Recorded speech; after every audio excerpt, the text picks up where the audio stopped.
Retenue par d'autres obligations ministérielles, je regrette vivement de ne pouvoir être parmi vous aujourd'hui, mais j'ai souhaité par ce message vous adresser tous mes encouragements pour que le travail que vous accomplissez au service d'une ambition que je partage pleinement. Je tiens à saluer la détermination et l'engagement de Laurent Thomas et de toute l'équipe de Loisirs Pluriels qui ont permis depuis 2010 à près de 600 familles ayant un enfant en situation de handicap de partir en vacances.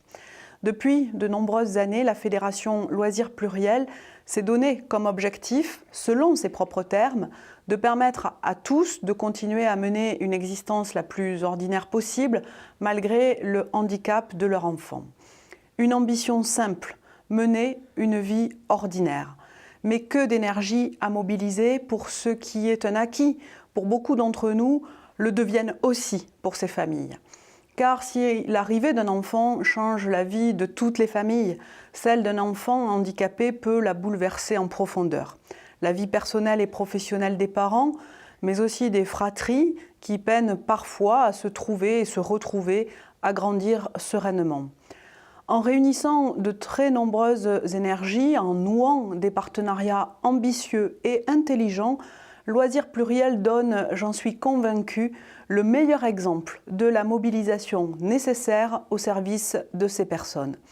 Elle vient apporter sa pierre à l'édifice d'une inclusion sociale voulue par tous et revendiquée en particulier dans la loi de 2005 sur l'inclusion et la citoyenneté des personnes en situation de handicap. Outre son soutien aux familles par ses conseils et son accompagnement, l'association contribue ainsi aux conditions du vivre ensemble en accueillant au sein de ses 14 centres des enfants en situation de handicap au milieu d'autres.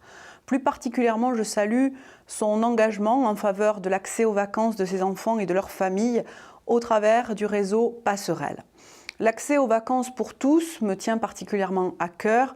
J'en ai fait l'une de mes priorités, annoncée très rapidement après ma prise de fonction. Afin de combattre un non-départ qui n'a cessé de s'aggraver au cours des dernières années, j'ai chargé une personnalité qualifiée, Madame Claudie Buisson, de mener une mission qui fera des propositions concrètes, d'envergure, avant la fin de l'année. J'ai conscience des difficultés particulières auxquelles sont confrontées les familles d'enfants handicapés. Accessibilité et sécurité des lieux, capacité des structures à accepter la différence de leur enfant, nécessité d'une organisation spécifique, parfois en particulier médicale.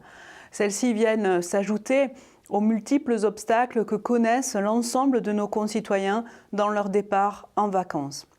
Le ministère en charge du tourisme est et reste fortement engagé sur ces questions, au travers le label Tourisme et Handicap qui compte près de 5000 structures labellisées. Les lieux accessibles sont mis en lumière, ce qui contribue à faciliter la recherche de lieux de vacances. La NCV accorde, vous le savez, une attention particulière dans toutes ses actions en faveur du départ en vacances des personnes handicapées de leur famille. C'est d'ailleurs l'un de vos partenaires. Les bienfaits des vacances ne sont plus à démontrer, temps de repos, de répit, de reconstruction, de découverte. Je sais qu'elles prennent une importance toute particulière pour les familles qui comptent un enfant handicapé.